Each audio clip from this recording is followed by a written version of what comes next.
नमस्कार साथियों, राजस्थान इंस्टीट्यूट के ऑनलाइन प्लेटफॉर्म पर आपका स्वागत एवं अभिनंदन है। तो साथियों, आज हम बात करेंगे प्लांट एनाटॉमी चैप्टर का पार्ट 2, जिसमें हम बात करने वाले हैं ऊतक तंत्र के बारे में, टिश्यू सिस्टम। तो टिश्यू सिस्टम क्या होता है, तो ऊतक तंत्र क्या होता है, इसके बारे में बात करेंगे।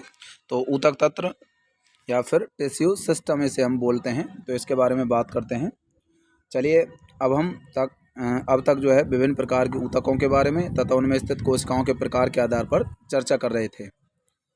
आओ अब हम देखें कि पौधे के विभिन्न स्थानों पर स्थित ऊतक कैसे एक दूसरे से भिन्न होते हैं और उनकी रचना तथा कार्य भी उनकी स्थिति के अनुसार होते हैं। तथा रचना और स्थिति के आधार पर ऊतक तंत्र 3 प्रकार के होते हैं। तो संरचना और उसकी पोजीशन, स्थिति, इसके आधार पर मैं बात करूं तो ऊतक तंत्र 3 प्रकार के होते हैं। पहला बाह्य त्वची ऊतक तंत्र, दूसरा भरण ऊतक तंत्र जिसे हम मौलिक ऊतक तंत्र भी कह देते हैं, फंडामेंटल, और तीसरा जो होता है वो वेस्कुलर टिश्यू सिस्टम अर्थात संवहनी ऊतक तंत्र होता है। पहला एपिडर्मल टिश्यू सिस्टम, दूसरा फंडामेंटल टिश्यू सिस्टम, तीसरा जो है यहाँ पर संवहनी ऊतक तंत्र होता है। तो सबसे पहले मैं बात करता हूँ यहाँ पर बाह्य त्वचीय जो ऊतक तंत्र है उसके बारे में। तो बाह्य त्वची ऊतक तंत्र जो होता है वो पौधे का सबसे बाहरी आवरण माना जाता है। तो पौधे का जो सबसे बाहरी आवरण होता है वो बाह्य त्वची ऊतक तंत्र में आता है। इसके अंतर्गत बाह्य त्वचीय कोशिकाएं आती हैं, एपिडर्मल सेल्स आती हैं, तथा रंध्र तथा बाह्य त्वचीय उपांग अर्थात मूल रोम आते हैं। तो जड़ के ऊपर जो धागे जैसी संरचनाएं निकली रहती हैं उनको मूल रोम के नाम से जाना जाता है। तो बाह्य त्वचा आ गई इसमें और मूल रोम जो है आ जाते हैं।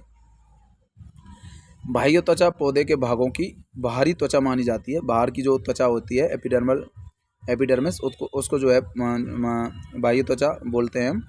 इसकी कोशिकाएं लंबी होती हैं और एक दूसरे से सटी हुई होती हैं और एक अखंड सतह बनाती हैं। मतलब इसकी कोशिकाएं जो हैं इस प्रकार से होती हैं, एक अखंड सतह बना लेती हैं बाह्य त्वचा की कोशिकाएं।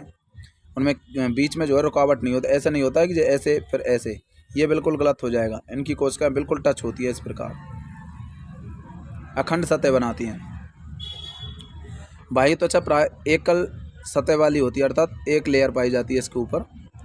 और मैं बात करूं बाह्य त्वचा की कोशिकाएं कैसी होती हैं, पेरेनकाइमी कोशिकाएं होती हैं, पेरेनकाइमा की बनी होती हैं, जिनमें बहुत कम मात्रा में साइटोप्लाज्म पाया जाता है। कोशिका भित्ति के साथ जो है होती हैं इनमें, अर्थात कोशिका भित्ति पाई जाती है, साइटोप्लाज्म पाया जाता है, एक बड़ी जो है इनमें वैक्यूल पाई जाती है, रसधानी भी पाई जाती है। डायग्राम में मैं आपको समझाऊंगा, उससे पहले मैं आपको एक बार थ्योरी पढ़ा देता हूँ। बाह्य त्वचा की बाहरी सतह मोम की परत, मोटी परत से जो है ढकी रहती है, जिसे क्यूटिकल कहते हैं। तो ये क्वेश्चन एक बार पूछा गया है कि जो एपिडर्मिस होती है उसकी बाहरी त्वचा पर जो है एक मोटी परत पाई जाती है, वो किसकी बनी होती है? मोम की एक बनी हुई मोटी परत होती है, जिसे क्यूटिकल के नाम से हम जानते हैं। क्यूटिकल का क्या काम होता है? ये पानी की हानि को अर्थात रोकती है। मतलब जैसे पत्ती की या फिर प्लांट की जो बाहरी त्वचा होगी वो मोटी होगी, क्योंकि ट्रांसपीरेशन कम हो, वाष्पोत्सर्जन जिससे कि कम हो, पानी की हानि नहीं होगी, वाष्पोत्सर्जन नहीं होगा। यदि जितनी ज़्यादा मोटी त्वचा रहेगी उतना ही वाष्पोत्सर्जन कम होगा। इस वजह से पानी की हानि को ये बचाती है। और जड़ की मैं बात करूँ, मूल की, तो मूल में क्यूटिकल नहीं पाई जाती है। ये बात जो है ध्यान रखनी है, क्वेश्चन पूछा जा चुका है एक बार कि निम्न में से कौन से पार्ट में क्यूटिकल नहीं पाई जाती। तो जड़ वाले पार्ट होता है उसके ऊपर, उसकी जो त्वचा होती है उस पर कोई क्यूटिकल का जमाव नहीं होता, अर्थात मोम का जमाव उस पर नहीं पाया जाता है। रंध्र मतलब होता है स्टोमेटा, एक ऐसी संरचना होती है जो पत्ती की बाह्य त्वचा पर पाई जाती है। तो पत्ती की बाहरी त्वचा जो होती है उन पर क्या पाए जाते हैं? छोटे छोटे छिद्र पाए जाते हैं, जिन्हें हम रंध्र या स्टोमेटा के नाम से जानते हैं। ये रंध्र क्या काम करते हैं? वाष्पोत्सर्जन और गैसों के विनिमय को नियमित करते हैं, अर्थात ट्रांसपीरेशन। और जो गैसेज होती हैं, प्लांट जैसे ऑक्सीजन ग्रहण करता है या ऑक्सीजन छोड़ता है, CO2 लेता है, तो उन गैसों का जो एक्सचेंज होता रहता है, आदान प्रदान, वो किन के माध्यम से होता है? इन स्टोमेटा या रंध्रों के माध्यम से ही होता है। प्रत्येक रंध्र में 2 सेम के आकार की 2 कोशिकाएं होती हैं, जिन्हें हम द्वार कोशिकाएं कहते हैं, अर्थात गार्ड सेल के नाम से जानते हैं। द्वार कोशिकाओं को हम गार्ड सेल कह देते हैं। गार्ड का मतलब होता है, जैसे आपने किसी मॉल में देखा होगा, उसके दरवाजे पर जो चौकीदार सा खड़ा होता है उसे हम गार्ड बोलते हैं।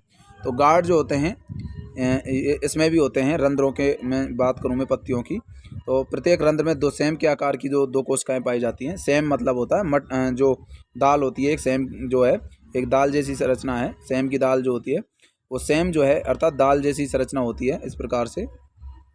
तो उस जैसी ये दो संरचनाएं होती हैं। सेम का बीज जो होता है वो देखा होगा आपने, इस प्रकार होता है सेम का बीज, बीच में से थोड़ा पतला सा होता है, ये सेम के बीज जैसी होती है। इसी प्रकार से ऐसे डंबल जैसी या सेम के बीज जैसी आपको ये दिखेगी। तो यहाँ पर आप देखोगे इसको, दो सेम के आकार की दो कोशिकाएं पाई जाती हैं जिन्हें हम क्या कहते हैं, गार्ड सेल के नाम से भी जानते हैं। घास में द्वार कोशिकाएं डंबल जैसी आकृति की होती है, इनको हम डंबलाकार भी कह देते हैं। ध्यान रखना, घास में द्वार कोशिकाएं कैसी पाई जाती है, अर्थात गार्ड सेल्स जो होती हैं घास में वो डंबल जैसी आकृति की होती है, उनको हम डंबलाकार कहते हैं। अब देखिए, जैसे कि ये स्टोमेटा है, बीच में छिद्र जो है इसको हम रंध्रीय तंत्र बोलते हैं, पूरे सिस्टम को हम रंध्रीय तंत्र बोलते हैं, स्टोमेटल सिस्टम। और बीच में छिद्र जो है इसको हम रंध्र के नाम से जानते हैं। और ये बगल में दो कोशिकाएं जो आपको दिख रही होंगी दोनों साइड में, ये होती हैं सेम के बीज जैसी संरचनाएं जिन्हें हम द्वार कोशिकाएं पर गार्ड सेल कहते हैं। ये द्वार कोशिकाएं होती हैं और इनके ऊपर जो है क्या पाई जाती है, द्वार कोशिकाओं के ऊपर पाई जाती हैं सहायक कोशिकाएं। तो सहायक कोशिकाएं जो हैं वो द्वार कोशिकाओं के जस्ट ऊपर जो है होती हैं। द्वार कोशिका चारों ओर से किससे घिरी रहती है, सहायक कोशिकाओं से ये घिरी रहती है। तो इन द्वार कोशिकाओं के ऊपर क्या पाया जाता है, सहायक कोशिकाओं का आवरण पाया जाता है। उसके बाद जो है ये जो है और भी पत्ती का जो और पार्ट होता है, बाहरी त्वचा है जिसे हम एपिडर्मिस बोलते हैं। ये चारों तरफ जो है खाली सा पार्ट दिख रहा है, ये बाह्य त्वचा की कोशिकाएं होती है, एपिडर्मिल सेल इसको हम बोलते हैं।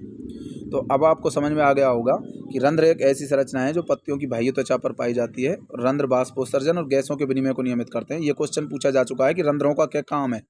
रंध्र एक तो वाष्पोत्सर्जन में भाग लेते हैं, क्योंकि इन्हीं के माध्यम से जो है पानी वाष्प के रूप में उड़ करके जाता है, तथा गैसों का आदान प्रदान भी इसी से होता है।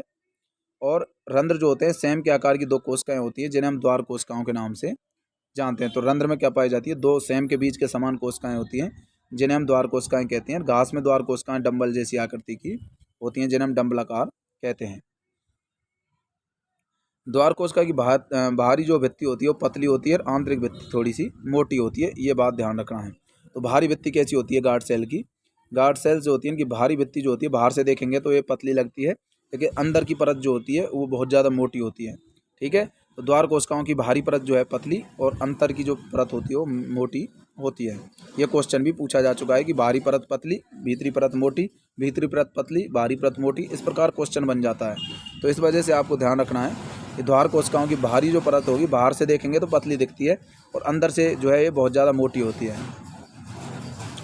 द्वार कोशिकाएं जो होती हैं उनमें क्लोरोप्लास्ट भी पाया जाता है और यह रंध्रों के खुलने तथा बंद होने के क्रम को भी ये नियमित करती हैं। द्वार कोशिकाएं जो है रंध्रों को खोलने बंद होने का जो सिस्टम होता है उसको भी कंट्रोल करने का काम द्वार कोशिकाएं करती हैं। अब देखिए, द्वार कोशिकाएं जब सीधी सी हो जाती हैं तो ये पास पास आ जाती हैं, बीच का छिद्र बंद हो जाता है। जब बीच का छिद्र जो है खोलना होता है, अर्थात रंध्र खोलना होता है, द्वार कोशिकाएं थोड़ी वैसी हो जाती हैं इस प्रकार से। और जब इनको बंद करना होता है तो द्वार कोशिकाएं सीधी सी हो जाएंगी, तो सीधी होने के बाद ये टच हो जाएंगी आपस में, रंध्र बंद हो जाते हैं। ठीक है, तो आपको समझ में आ गया होगा, द्वार कोशिकाएं जो है उनमें क्लोरोप्लास्ट भी पाया जाता है और रंध्रों के खुलने और बंद होने के क्रम को भी ये नियमित करती है। कभी कभी कुछ बाह्य त्वचा की कोशिकाएं जो रंध्रों के आसपास होती हैं उनकी आकृति, माप का मतलब साइज हो गया, और पदार्थों में विशिष्टता आ जाती हैं। इन कोशिकाओं को हम सहायक कोशिकाएं कह देते हैं। तो द्वार कोशिकाओं के पास में एक और कोशिकाएं होती हैं जो कि रंध्रों के आसपास ही होती हैं, वो आकृति, माप और पदार्थों में विशिष्टता आ जाती है और उनको हम क्या बोलते हैं, उन कोशिकाओं को हम सहायक कोशिकाएं कहते हैं। तो ये विशेष प्रकार की कोशिकाएं होती हैं जो कि द्वार कोशिकाओं के चारों ओर पाई जाती है, जिन्हें हम हेल्पर सेल के नाम से भी जानते हैं। तो सहायक कोशिका या फिर इनको हम हेल्पर सेल बोलते हैं, यह आपको ध्यान रखना है। तो आगे हम देखते हैं रंध्रीय छिद्र, द्वार कोशिका और सहायक कोशिका ये मिल करके रंध्रीय तंत्र का निर्माण करती हैं, स्टोमेटल सिस्टम बना देती है। एक तंत्र बन गया ना, एक रंध्रीय छिद्र भी आ गया उस तंत्र के अंदर, द्वार कोशिका, सहायक कोशिका, इन सभी को मिला करके रंध्रीय तंत्र कह देते हैं। देखिए यहाँ पर लिखा हुआ है सेम के आकार वाली द्वार कोशिकाओं सहित रंध्र, डंबलाकार द्वार कोशिकाएं, अर्थात ये घास का जो डायग्राम है, एक घास में जो डंबल जैसी आकृति की होती हैं द्वार कोशिकाएं, देख लीजिए दोनों साइड में द्वार कोशिकाएं बनी हुई हैं। तो बीच वाली ये दोनों जो हैं ये तो हो गई द्वार कोशिकाएं, ये दोनों साइड में जो हैं ये सहायक कोशिकाएं, हेल्पर सेल्स होती हैं। ये डंबलाकार जो द्वार कोशिकाएं पाई जाती हैं, किस में पाई जाती हैं, घास में पाई जाती हैं। ये क्वेश्चन भी पूछा गया है एक बार। तो बाह्य त्वचा की कोशिकाओं पर अनेक रोम पाए जाते हैं। रोम का मतलब पतले पतले से जो है बाल जैसी संरचना है, और इन्हें हम मूल रोम के नाम से जानते हैं। तो बाह्य त्वचा की कोशिकाओं में छोटे छोटे से रोम पाए जाते हैं जिन्हें हम मूल रोम कहते हैं।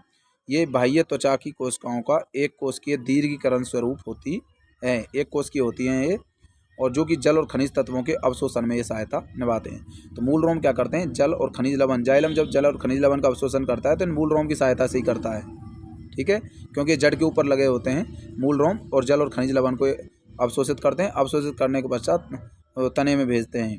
तने पर पाए जाने वाले जो बाह्य त्वची रोम होते हैं उनको हम त्वचा रोम या ट्राइकोम्स के नाम से जानते हैं। तो ये क्वेश्चन पूछा गया है एक बार कि निम्न में से तने पर पाए जाने वाले जो बाह्य त्वची रोम होते हैं उनको किस नाम से जानते हैं, उनको ट्राइकोम्स कहते हैं। अंग्रेजी का वर्ड देगा और त्वचा रोम नहीं देगा पेपर में, क्या ध्यान रखना है, क्योंकि वो अंग्रेजी के शब्द को डालेगा, अंग्रेजी के शब्द को देख करके लोग कन्फ्यूज हो जाएंगे ट्राइकोम क्या है। इस वजह से मैं आपको कह देता हूँ कि ट्राइकोम ध्यान रखना है। बाह्य त्वचा पर जो छोटे छोटे से रोम पाए जाते हैं पादपों में उनको हम बाह्य त्वची रोम या फिर त्वचा रोम या फिर उनको हम ट्राइकोम्स के नाम से जानते हैं। ये भी क्वेश्चन पूछा गया है, ट्राइकोम्स क्या होते हैं, बाह्य त्वचा पर पाए जाने वाले धागे जैसी संरचना अर्थात छोटे छोटे से बाल जैसे रोम होते हैं। प्ररोध तंत्र में यह त्वचा रोम जो है बहुकोश के होते हैं। प्ररोध तंत्र की बात करूँ, प्ररोध तंत्र का मतलब तने वाला जो तंत्र हो गया वो प्ररोध तंत्र, और उसमें ये बहुकोश के होते हैं, लेकिन जड़ों में जो पाए जाते हैं वो एक कोश के होते हैं, ये बात ध्यान रखना है। तो जो मूल रोम होते हैं वो एक कोश के होते हैं, त्वचा रोम जो होते हैं वो बहुकोशिकीय होते हैं। ये साकेत हो सकते हैं या असाकेत हो सकते हैं, कोमल या नरम भी ये हो सकते हैं, ये बात आपको ध्यान रखनी है। साकेत ब्रांच पाई जा सकती हैं, असाकेत हो सकते हैं, कोमल हो सकते हैं, नरम हो सकते हैं। ये स्रावी हो सकते हैं, अर्थात इनसे कुछ चीज़ों का श्रावण किया जा सकता है, सिक्रेशन किया जा सकता है। श्राव कोई पदार्थ श्रावित कर सकती हैं। वाष्पोत्सर्जन से होने वाले जल की हानि को भी ये रोकने का काम करती हैं। तो त्वचा रोम क्या काम करते हैं, जो वाष्पोत्सर्जन होता है ट्रांसपीरेशन, उससे जो जल की हानि होती है उसको भी रोकने का काम ये करते हैं। तो यहाँ पर आपको ये समझ में आ गया होगा, क्योंकि जितने ज़्यादा त्वचा रोम पाए जाएंगे त्वचा पर तो उसमें से जो है वाष्पोत्सर्जन नहीं होगा, क्योंकि त्वचा रोम जो है वो रोकने का काम कर रहे हैं वाष्पोत्सर्जन को। तो भरण ऊतक तंत्र की बात करेंगे। पहले बात कर ली हमने जो है बाह्य त्वचीय ऊतक तंत्र की बात करी, दूसरा ऊतक तंत्र हो गया यहाँ पर भरण ऊतक तंत्र। भरण ऊतक तंत्र की मैं बात करूँ तो ये बाह्य त्वचा तथा संवहन बंडल, जिसे हम वेस्कुलर बंडल भी कह देते हैं, संवहन बंडल के अतिरिक्त सभी ऊतक भरण ऊतक का निर्माण करते हैं। तो बाह्य त्वचा और संवहन बंडल इन दोनों को हम छोड़ दें। संवहन बंडल का मतलब ये जाइलम फ्लोएम वगैरह जो आते हैं ये, और बाह्य त्वचा मैंने आपको बता दिया एपिडर्मिस, इनको छोड़ करके बाकी सभी किस्में आ जाते हैं भरण ऊतक तंत्र में आ जाते हैं। इसमें मैं बात करूँ तो इसमें सरल ऊतक आते हैं जैसे कि पेरेनकाइमा, कोलेनकाइमा, स्क्लेरेनकाइमा, और प्राथमिक तने में पेरेनकाइमी कोशिकाएं प्राय वल्कुट कॉर्टेक्स जिसे हम बोलते हैं, वल्कुट या कॉर्टेक्स।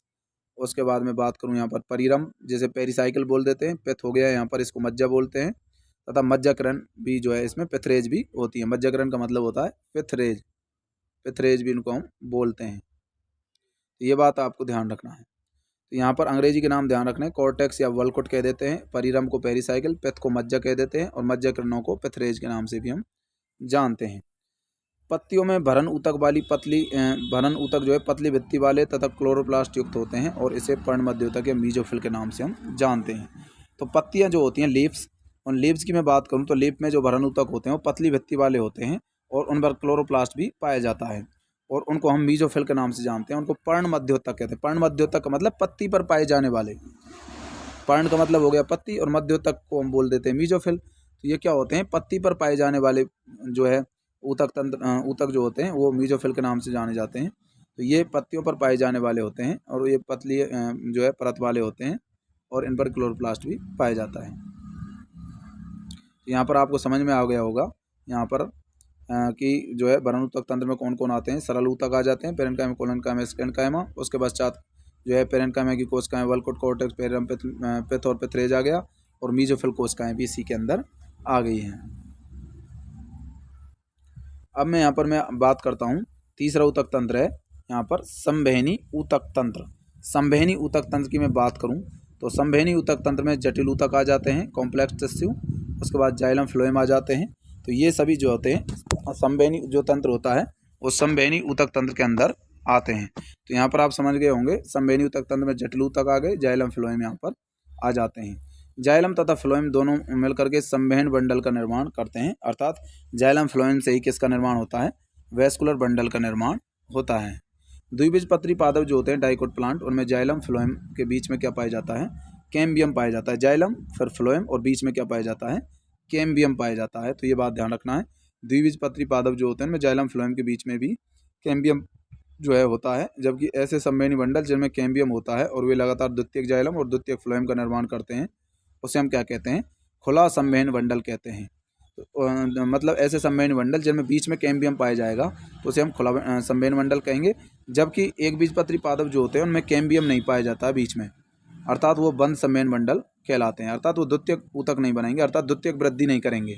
ठीक है, ये बात ध्यान रखना है। ये क्वेश्चन जो है काफ़ी बार पूछा गया है, कम से कम कोई 20-30 बार ये क्वेश्चन पूछा जा चुका है कि एक बीजपत्री पादपों में कैम्बियम नहीं पाया जाता, इस वजह से एक बीजपत्री पादप द्वितीय ऊतक नहीं बनाते हैं। अब क्वेश्चन पूछा जाए कि एक बीजपत्री पादप द्वितीयक वृद्धि नहीं करते, क्यों नहीं करते हैं? क्योंकि उनमें कैम्बियम नहीं पाया जाता। कैम्बियम ही द्वितीयक वृद्धि के लिए जिम्मेदार होता है, कैम्बियम नहीं तो द्वितीयक ऊतक नहीं बनेंगे, इसलिए इसको बंद संवहन मंडल कह देते हैं। अगला मैं बात करता हूँ यहाँ पर, जब जाइलम और फ्लोएम जो है एकांतर तरीके से भिन्न त्रिज्या पर स्थित होते हैं तो ऐसे बंडल को हम अरीय कहते हैं।